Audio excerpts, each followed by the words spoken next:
बड़ी खबर आई है। इजराइल के सबसे बड़े शहर तेल अवीव पर हमास के 40 मिसाइलों से हमला किया है। हमास ने दावा किया कि उसके इस हमले की वजह से तेल अवीव और उसके आसपास के इलाकों में जमकर तबाही हुई और इजराइल के कई सैनिक मारे गए। हमास की तरफ से इस हमले में इजराइल के 6 ताकतवर टैंक और 6 बख्तरबंद गाड़ियों के भी तबाह करने का दावा किया गया। लेकिन बंधकों की रिहाई नहीं हो पाई।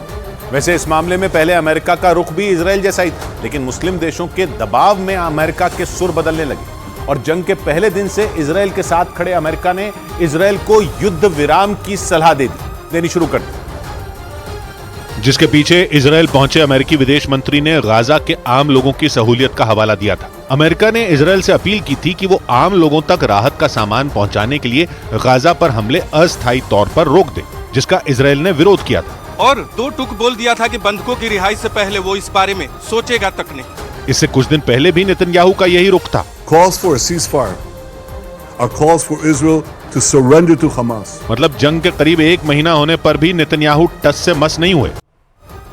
इस बीच हमास के खात्मे के लिए इजराइल की सेना उत्तरी गाजा में घुस चुकी है और हमास के ठिकानों पर चुन चुनकर हमला कर रही है। यही नहीं, इजराइल की सेना हमास को घेर कर खत्म करने की तैयारी में भी है, क्योंकि इजराइल गाजा में अब की बार आर पार की लड़ाई के मूड में है। हमास ने उसे बीते सालों में जो जख्म दिए हैं वो उनका हिसाब सूद समेत वसूलना चाहती है और इसीलिए इजराइल की सेना उत्तरी गाजा में अपने कदम पीछे खींचने के बजाय हमास का नामो निशान मिटाने की कोशिश कर रही है ताकि हमास को जड़ से खत्म किया जा सके। उत्तरी गाजा में इजराइल ने भीषण बमबारी की, जिसकी वजह से वहाँ ऐसा विस्फोट हुआ मानो कोई ज्वालामुखी फूट पड़ा हो। 7 अक्टूबर को इजराइल पर हमला कर हमास ने जो गलती की थी, इजराइल की फौज उसका हिसाब बमों की बारिश के साथ बराबर करने में जुटी हुई है ताकि इस बार गाजा की धरती से हमेशा के लिए हमास का खात्मा किया जा सके।